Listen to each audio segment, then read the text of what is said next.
Hello, everybody. My name is Melanie, and I'm really excited to present this great webinar about PowerPoint tips. And we're calling it PowerPoint Hot Sauce because really it's all about sort of spicing up. Everyone uses PowerPoint all the time for presentations. And I think, you know, it's been around for a long time, and it's, I think, over time gained a lot of easy features. And people kind of get the basics of how to create slides and put information on the slides. But today we're going to dig in a little bit deeper into some ways that you can really sort of take your presentations to the next level. So we're going to talk a little bit about master slides and how we can actually create your own, like this one here today we did for Sydney Tech. And we're going to talk a little bit more about images and how to make them better. And there are also some features with text. One thing I've seen with a lot of people's presentations, you know, everyone just sort of uses the same text box that sort of comes on the template and not understanding that there's an opportunity that you can sort of adjust it, make things bigger, smaller, tighter, and also play around with some of the spacing. We're going to talk a little bit about the multimedia aspects in terms of video and how you can actually control aspects of embedding video inside your presentations. We're also going to talk about action buttons and how you can use them to jump around your presentation. People generally understand a little bit about the animation, about things flying in, flying out, which I'm generally not a big fan of. But we're going to talk a little bit about some animation features that people don't really use, like accents and enhancements to just sort of accent a point when you're doing your presentation.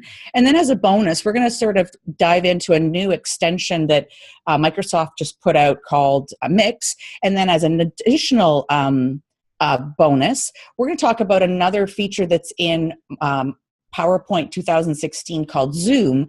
And again, it's just sort of a feature that sort of enhance the dynamic of your presentation with a few clicks. So let's dive in and talk about that. So master slides. So let's actually look at this master slide of this presentation. So I'm going to have to escape. Here we go.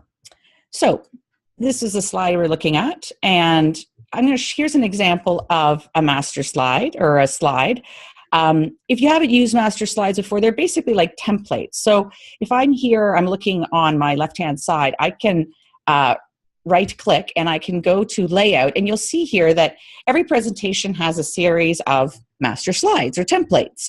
Now, you can actually, when you're creating a new presentation, just go to new, there's a whole bunch of templates here that Microsoft has created for you, and they will all have the same sort of concept of master slides.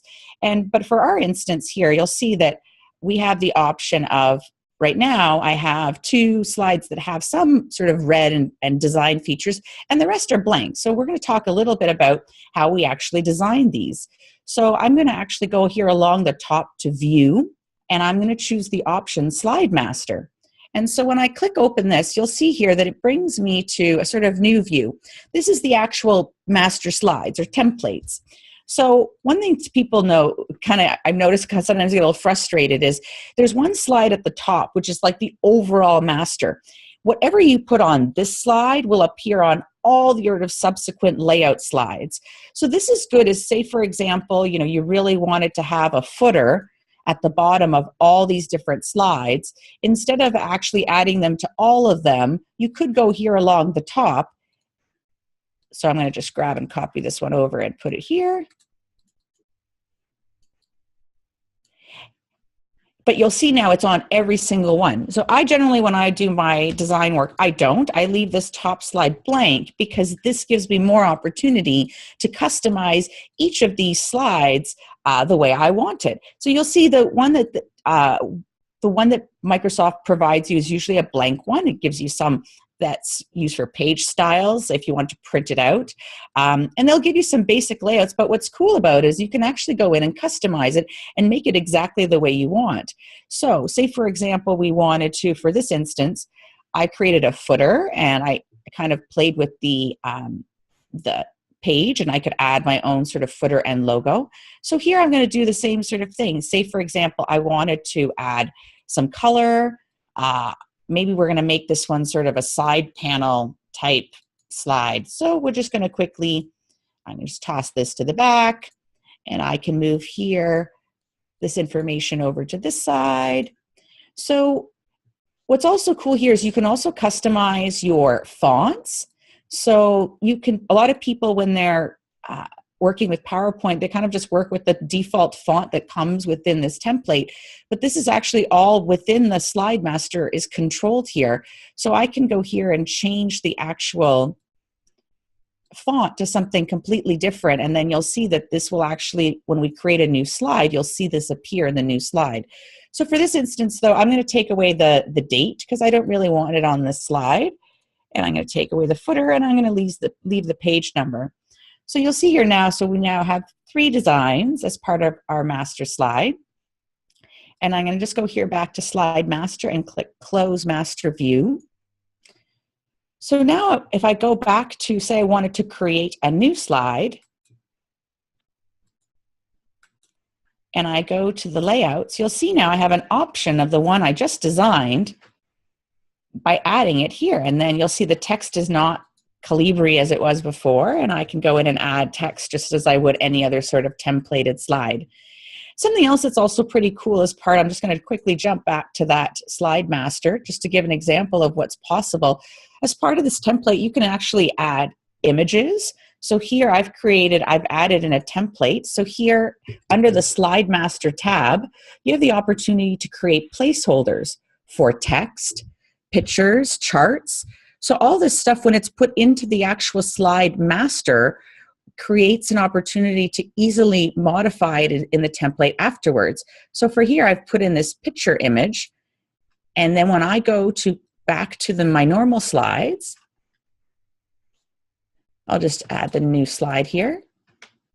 You'll see here that all I have to do is click on this add picture, and it will easily insert my picture, formatted already for this particular slide.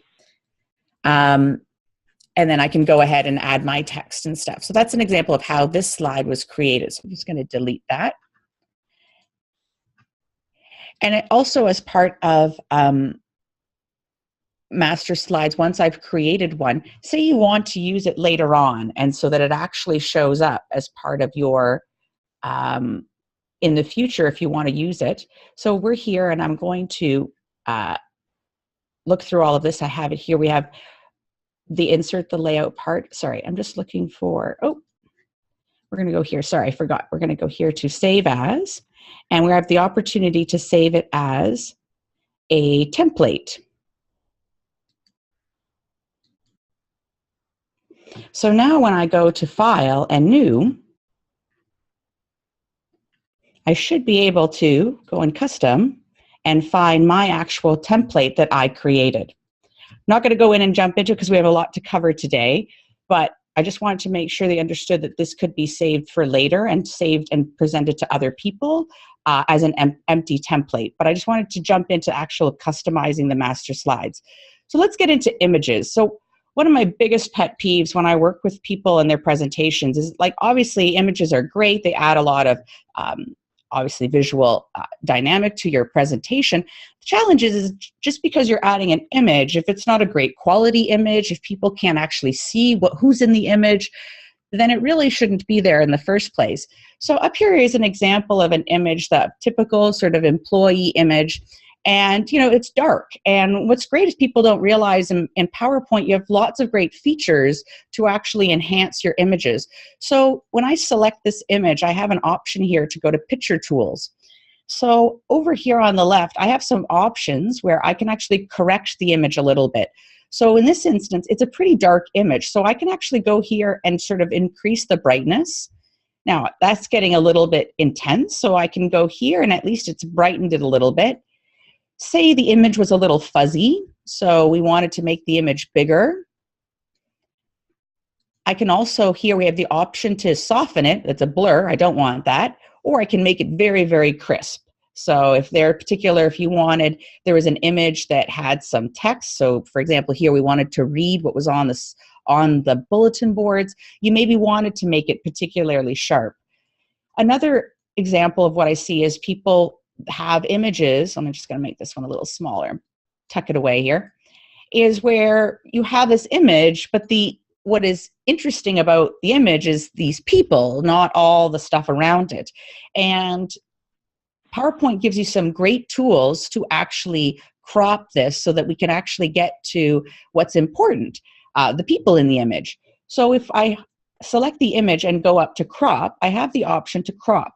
Now, another thing as well is we have the option to crop in a actual just rectangle. So I could go in and crop right into these particular employees, which is great. But another option as well, I'm just going to undo that, is, yeah, let's go back to picture tools, and is you also can crop based on shapes. So say I wanted to really do a little vignette in a circle of these employees, I could pick the circle crop and really zoom right into these particular employees, and there they are. And then I can make this so much bigger. Now we still have the problem of it's a bit dark. So I'm going to go back to what I did before and lighten the image and lighten the image. Now it's not, because it's a bit fuzzy, I'm going to try to make it a little sharper. So we have the option to make it sharper. And now the quality of the image, it's a bit harsh because of the lightening and the brightening.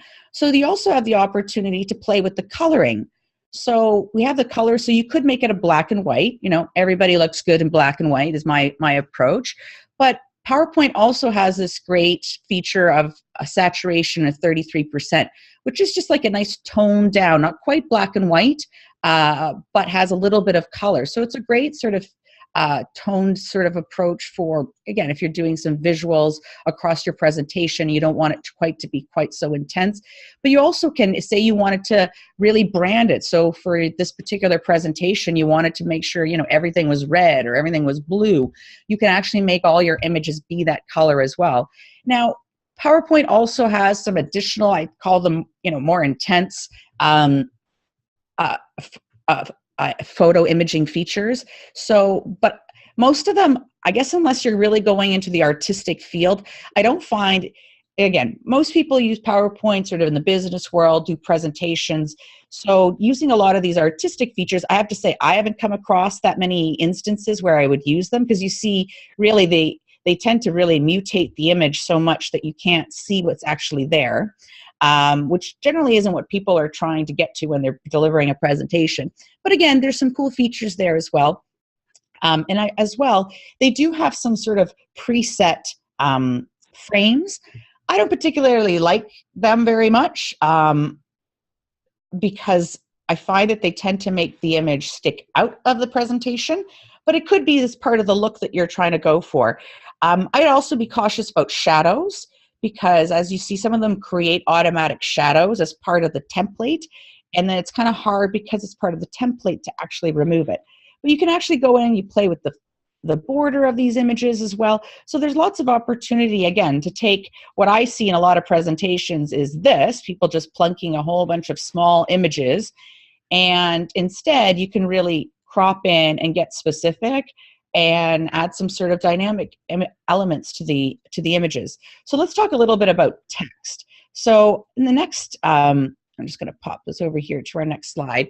I just grabbed just some basic text from a presentation, and general people put in bullets, and that's fine, and you have your title at the top. Now, when I actually go in here, I just want to show you some options that exist. So when I highlight this text box, I have the option here now I can play with the spacing, and obviously that's going to definitely increase the dynamic of this, but I can also go to spacing options. And when I click on this, it brings me a pop-up that gives me a lot more options. So what you see here is PowerPoint has, a general template of what the spacing is between your bullet and your particular text. I find sometimes when it's large, like for larger fonts, I find the preset is fine. It looks great. I find when you start getting into the smaller text and you're really conserved for space, sometimes the space is a bit too big. So you can actually go in here and make it smaller. You can even take it all away altogether. And because it's hanging, I want to make sure that the text that goes underneath is also 2 centimeters away. Another option as well is, so right now, the preset for this text box is that there will be a space of 12 points after each bullet. I can play with that. I can make this bigger. this preset bigger, and I can also make it smaller. Say I'm trying to like fit in more sort of into a particular slide. So what you see here is after I clicked OK is that the text moved over. So now I have very little space between that and the bullet. And you've also seen the spacing in between my actual lines has gotten smaller and tighter together. Now, what's interesting about this too, though, is I'm just going to quickly go back to this area here and make this space between the fonts bigger again. Is I want to show what the difference is between playing with that spacing and playing with this spacing. So this spacing people do, it actually adds 2 points of space between every line. So I'm going to just do it here for a second. So you see here this sentence, tapes, etc. Every line has 2 spaces. That's maybe not necessarily what we're going for. So I'm going to go back to 1 space. And what you'll see here is that the spacing that I went to inside here is actually controlling the spacing after each, it's like enter, like when you press enter after each paragraph. So this becomes really handy, I find, when you're working with larger chunks of data on slides. Sometimes the preset, when you actually click enter, is too small, and sometimes adding a little bit more space makes it more dynamic. Also as well, I find this an opportunity that sometimes you want to make the spacing a bit tighter. So for this, it has a preset here of whatever based on whatever this font is, 18 size. But I can actually make it a bit smaller. Oops, too small, and actually sort of put it together. So there's lots of opportunity to kind of play with this. Another thing I just want to show, again, people are not always aware, is if you right click on the text box, you have an option to go to format shape. So in PowerPoint, it sort of looks at everything basically as shapes, whether it's text or images and stuff. So because it's a shape, it has basically the same formatting opportunities across all these different shapes. So when I actually click on this text box, I can go to text options, and I can make some decisions on I can fill it with different colors. I can, solid fill. I can actually go in and make it transparent. So say I made this whole box. Oh, no, I'm actually working with the text. I want to make the text box, sorry, I'm just going to make the text box red, and I'm going to play with the text. I can actually make it transparent. So there's lots of opportunities. So say you want to kind of do a fade effect. Ooh. So there's some really neat opportunities to sort of play with transparency of things. You could put an image behind it. You could make the whole box transparent so that stuff shows through it. Pretty cool. And there's also opportunity to play with the formatting. A lot of people feel like they're sort of stuck with how the box is. You can actually play with how close this information is to each edge, so that there's no edge across the whole text box. So again, this becomes really important, especially I find when people are working with a lot of data on their slides, so less of a sort of visual slide and maybe more of a data or a dashboard or a newsletter, where people are sort of using their, somebody has their microphone on. If they could put it on mute, I'd really appreciate that. Great. So, okay, so we're gonna move on. And we're going to jump to multimedia. Okay, so this is the good, the bad, and the ugly when it comes to multimedia. So obviously, you know, having videos, having sort of anything dynamic definitely would enhance your presentation, but I think part of it is knowing the right place to use it and how to use it. So let's talk a little bit about videos. So I've seen most people can figure out, because there is pretty easy, you go to insert and you just go hop over to video. And so you have the option to either insert one from online, and you can go and find one based on the website, like a URL address, and put it in, and it'll sort of, now when it's going off the internet, unless you export it to be shown offline, it actually doesn't embed the whole video into your presentation. It just looks for it. This instance is an actual video that's actually embedded in the actual presentation. Either way, you have more options. Most people just place the video, they get it in there, and they're like, great, I can play it. Wonderful, wonderful, I can do it. but they don't realize they actually have some other options. So when you're actually clicking on the actual video, you can go to the video tools taskbar at the top, and you can go to playback. So under playback, you can actually like trim your video. You can add a fade in, like say you want it to sort of gradually fade in. You can decide, like say this presentation is something that you're using at a kiosk or for training. You can make sure that even if you only get half through the video, that it actually rewinds itself every single time and doesn't by accident, stay in this position if you happen to go back to the slide. Maybe you want, again, if it's a kiosk setting, maybe you want it to loop continuously until the person clicks on the next slide. You can also make some decisions on whether the video just automatically plays or you have to actually click to play on it. And again, another option, you can keep it in this particular size or decide that when you click start, it will actually pop up. And also the option here to hide it. So, and you could play with the volume. You could, again, if say you had a video where the sound was really loud, you could actually, make the decision that it's a bit medium so it doesn't blast people. So again, kiosk or training, that kind of setting. So lots of options. People don't always realize when it comes to video. Same sort of thing happens with audio. So say you were adding an audio clip to the particular slide. Same thing, when you actually click on after you've inserted it, if you click on it, there's an option here to go to playback. Oops, it's giving me stuff for the webinar. Okay, playback tools. And same sort of thing, you can actually go in, you could trim the audio. So say you did an audio clip for this particular slide, talking people through it, and you didn't like your beginning, or you wanted, you just wanted to get to this part. Obviously, you'd have to like listen through and know exactly what you wanted to crop, but you could move this over and click OK, and great, you just did some audio editing right there. So same sort of options, you can make the decision on whether it plays when you click on it or automatically, the looping. You could decide after it starts playing, do you keep playing after you move to the next slide, or does it stop when you move to the next slide? So pretty neat options that people aren't always aware of with this multimedia, when you add multimedia aspects to your presentation. So let's talk a little bit about action buttons. So I'm just going to jump back here to this actual slide. What is an action button? So an action button is basically you can do some little basic programming inside your PowerPoint presentation.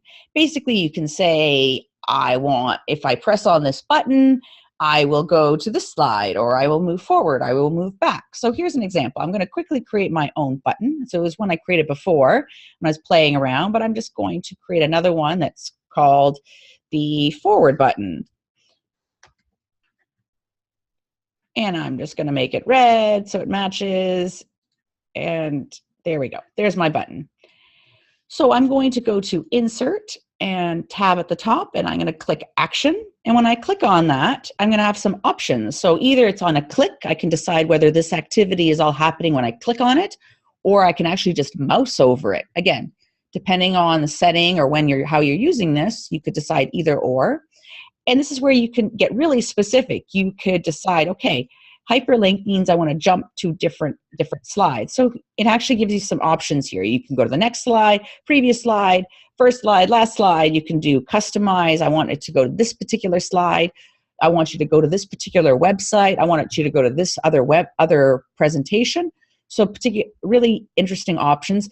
Or you can actually say you were running this, again, as a kiosk or for training. You could actually say, okay, when this button is clicked, I want you to open, Word or another program. And then, for people who are, I guess, more advanced, we can get into, but you have to open up the macro part and actually get into the programming aspect of PowerPoint. But there are some more advanced aspects. You can also add sound so that when people click on it, it makes a little dingy noise.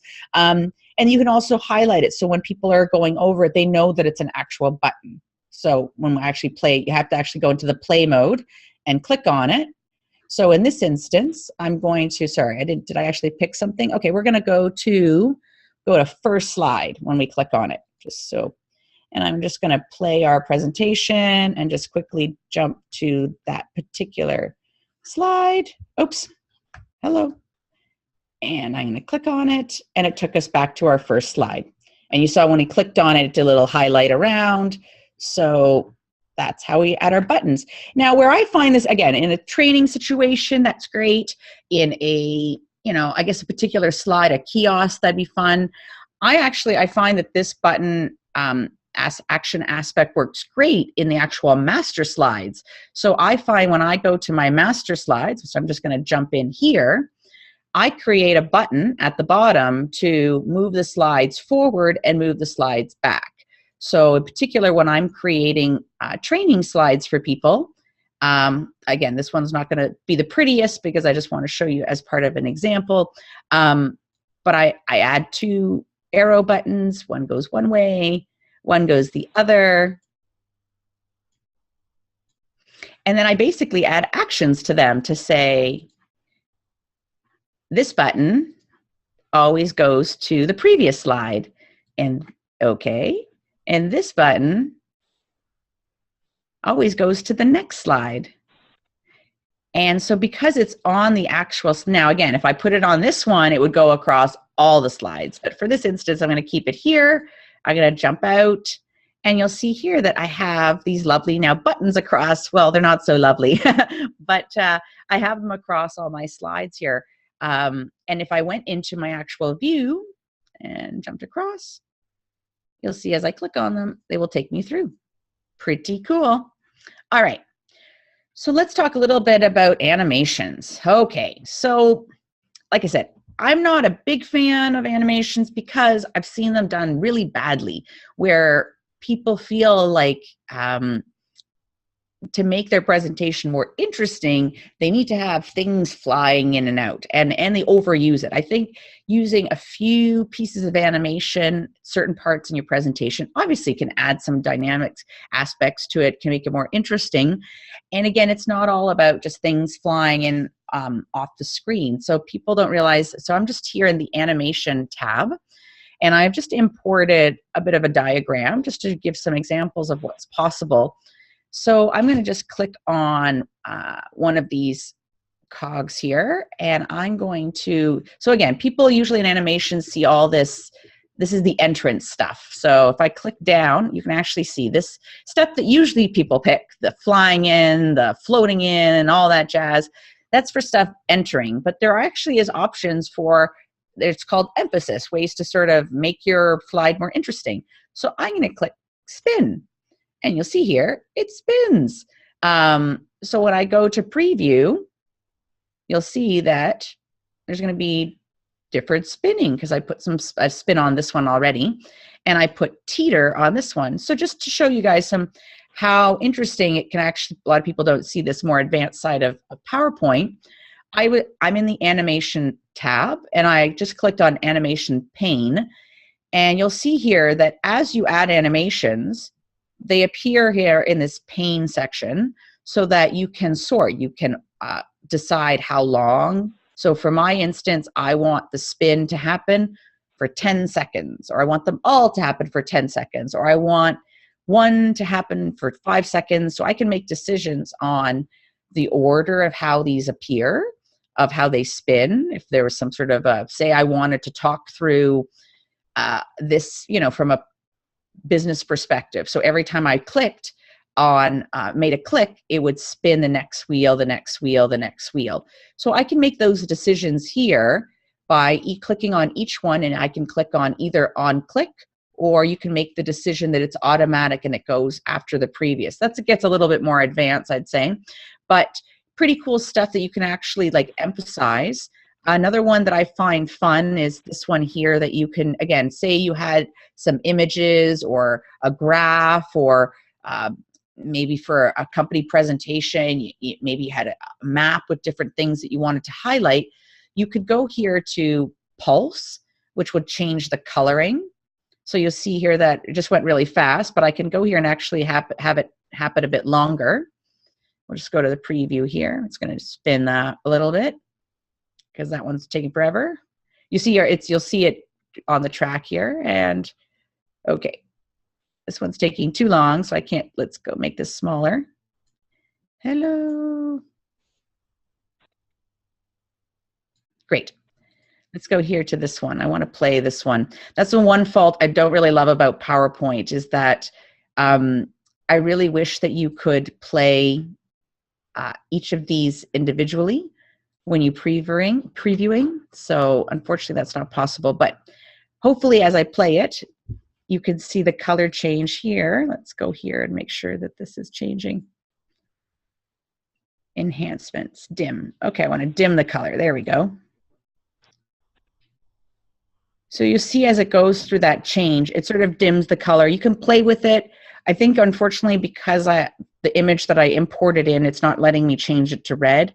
But you can play with the different colors. You can play with the spinning. You can have stuff sort of getting lighter, getting darker, things sort of growing and getting smaller. So there's lots of kind of cool options just on the slide itself without having to go with things flying in and flying out, which is sort of the typical sort of animation that I've seen people use.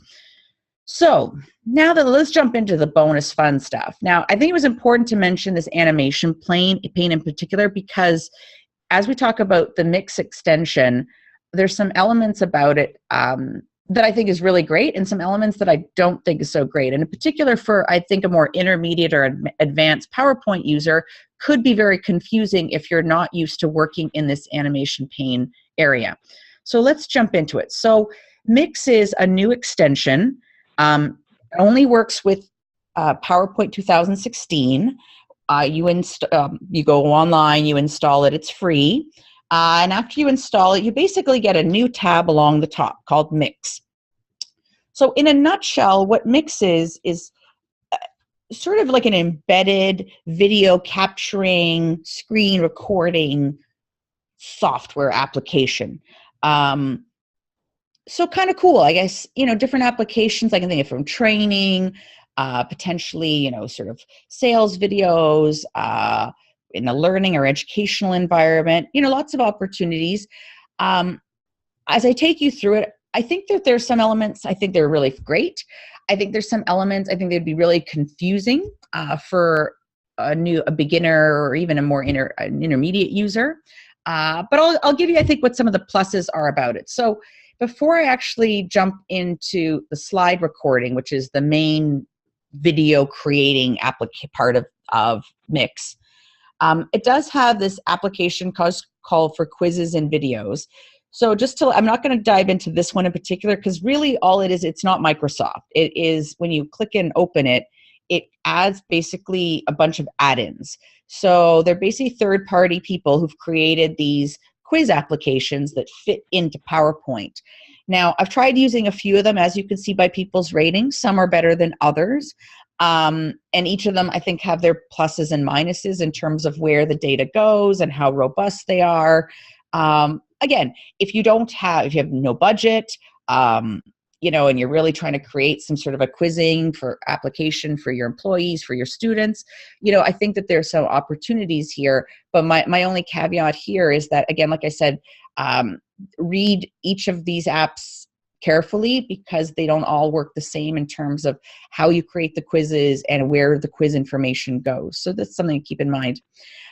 What I did like is the fact that now, I'm very used to doing like print screen, and I think people, maybe depending on their jobs, you know how to create a screen capture of your screen. And the problem about print screen is it literally captures your entire screen. You have no choice in the matter. I do love the fact that as part of this Mix, now we have this new little screen capturing application in here. So I can go in and get a screen clipping. So I'm just going to go here to this page. So what I love about it is the fact that now I can actually choose the size of my clip. Instead of doing the whole page, now I can, see it pops it right in here, which is great. I can be more specific about the actual size of my screenshot.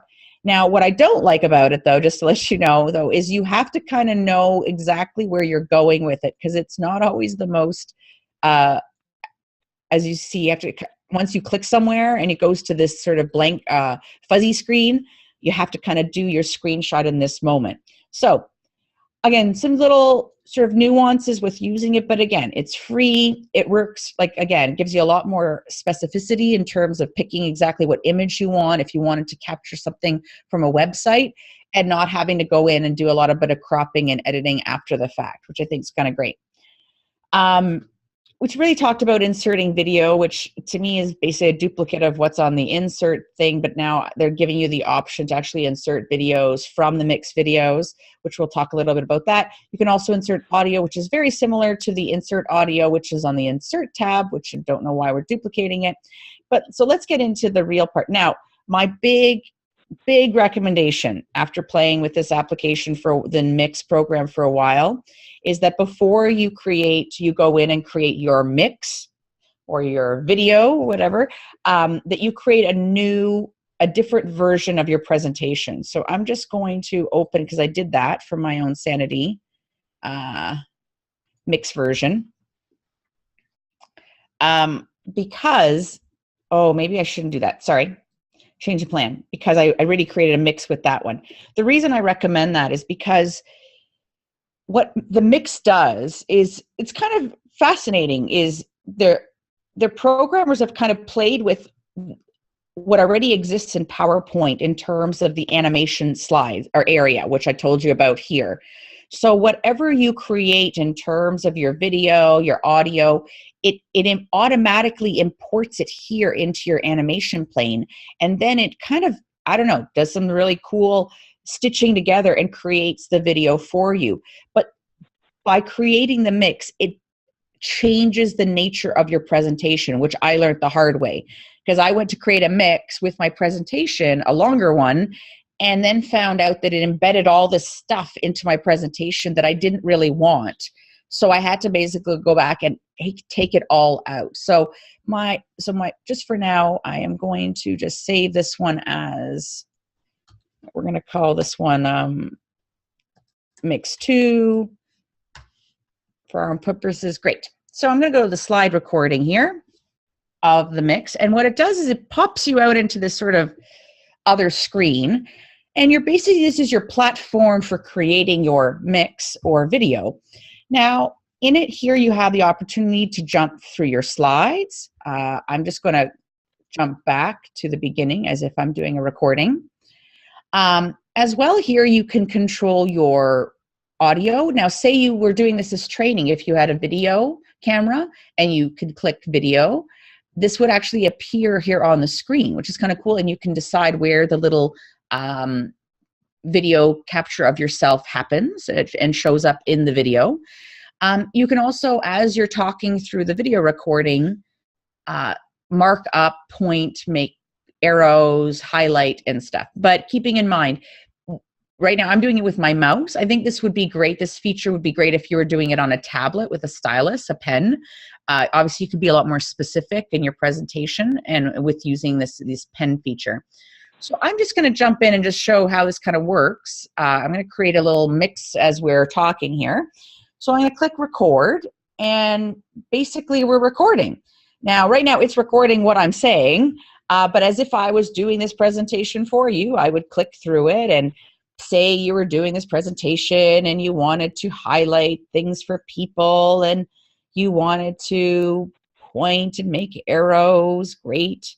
Then you could go to the next slide and talk about it, and go to the next slide and talk about it.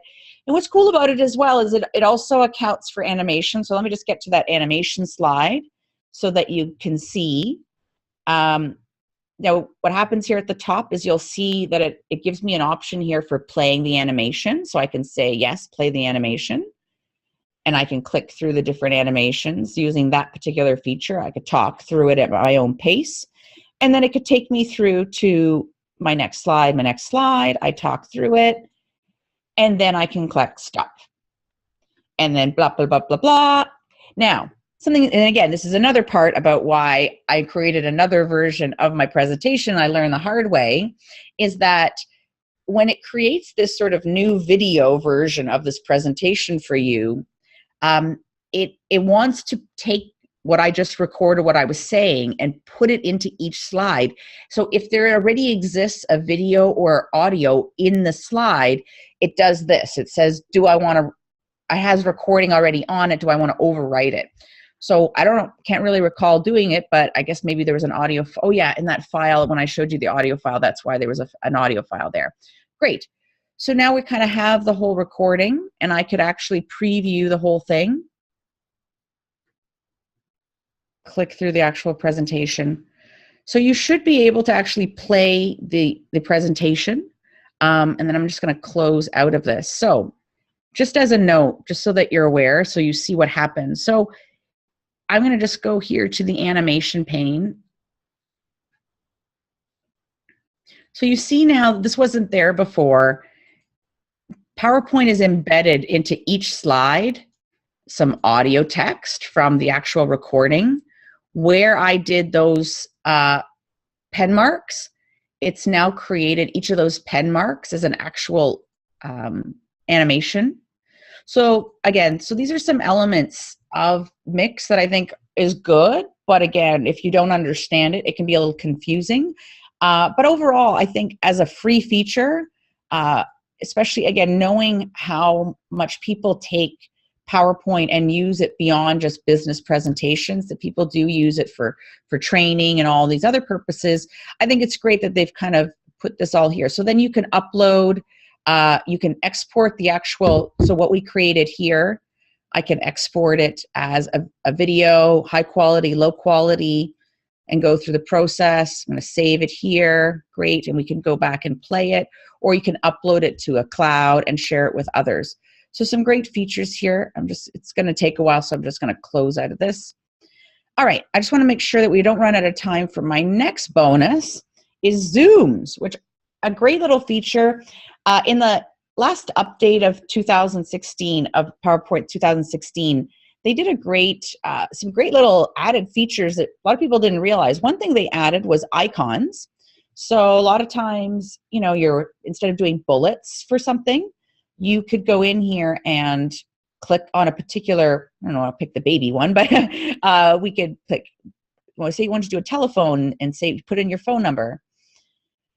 So now you can actually put in a little icon for a phone, and you can actually change. What's cool about it is that it's completely transparent.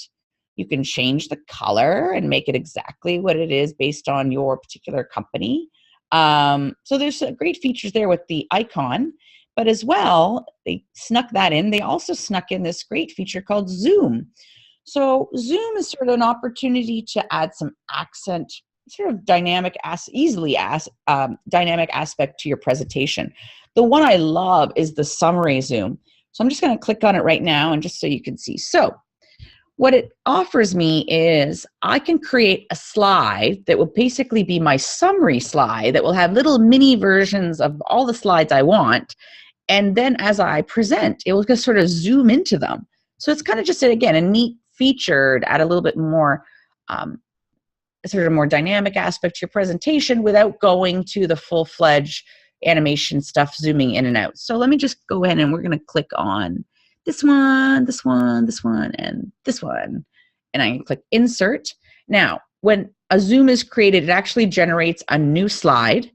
And something else is it will automatically resection, you'll see here at the side, your presentation into sections, so that it does that for itself, so that it knows where its information for the zoom is. So you'll see here it has these little mini versions. I can play with them. I can make them go across. I can change their locations, but I'm just going to keep them the way they were. And I'm just going to go to the play so you guys can see. So here's my little Zoom summary. And then when I go next, bam, it zooms in, goes out, zooms in, zooms out. So great, just adds a little bit more. Again, and especially say, for example, I find that this would be great for, I find some slides like with a process slide with lots of sort of elements, or a dashboard that had, you know, say you had a dashboard or a SWOT analysis. Like, wouldn't it be great, instead of having this SWOT analysis that was squished all onto one slide, you could have 4 slides, and then you could just really easily zoom into each aspect of the SWOT analysis. I think that'd be a great feature. Same sort of thing. It has another one here for The section zoom, I don't really love it so much, I have to admit. I find it a little confusing, and I don't find that there'd be that many instances in PowerPoint that you would use it. But the slide zoom, I think would be great. Is it basically adds a link. So it basically takes whatever slide you want. Say I wanted to take my title slide and make it a link within my presentation. So wherever this particular slide exists in my presentation, it basically becomes an action button. So when I click out of it, I can go here and zoom into it, which is great. So say, for example, you wanted to, again, in a dashboard setting, and you always want, or you wanted to go back to your goals, your objectives, you wanted to have them handy, but you didn't want to have them big all the time, you could have them as a sort of mini button on your slides throughout your presentation. And if to make it easier for yourself, I could copy and paste this into my master slides so that I don't have to copy and paste it across all these slides. Anywho, I think that covers it. Love the zooms. I'd say I don't love the mix extension, but I think it's good.